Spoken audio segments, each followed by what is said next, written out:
Unsay kahulugan sa iglesia sumala sa Biblia?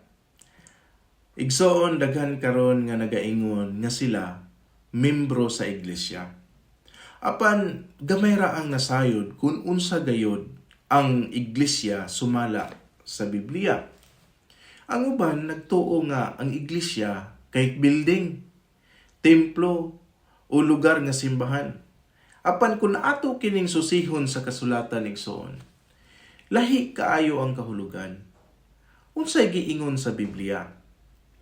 Ang pulong nga iglesia gikan sa pulong Grego nga eklesia nga nagpasabot og panagtigom o katilingban sa mga tinawag sa Dios.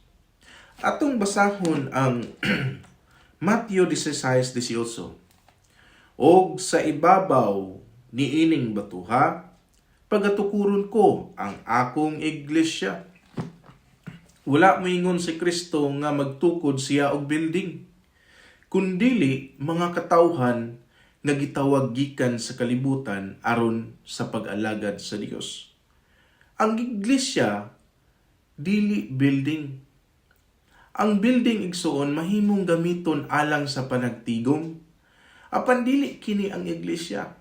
Ang tinuod nga iglesia mao ang lawas ni Kristo. Atong basahon ang Colossus chapter 1 verse 18. Ug siya mao ang ulo sa lawas, nga mao ang iglesia. Igsoon kung adunay lawas, kinahanglan adunay ulo. Ug si Kristo ra ang ulo, dili ang pare, dili ang pastor, dili ang presidente sa simbahan. Ang iglesia igsoon gitukod sa kamatuoran.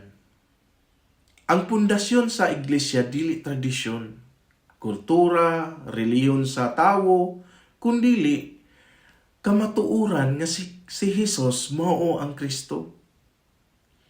Atong basahon ang unang Korinto 3:11. Kay walay lain nga makatbutang og lain nga pundasyon, gawas kang Hesukristo. So klaro kayo ang pulong sa Ginoo igsoon nga ang iglesia dili building, dili organisasyon sa tawo, ug wala sa nagkalain-lain nga reliyon. Kay ang iglesia mao ang usa ka lawas, usa ka pagtuo, ug usa ka ulo nga si Kristo.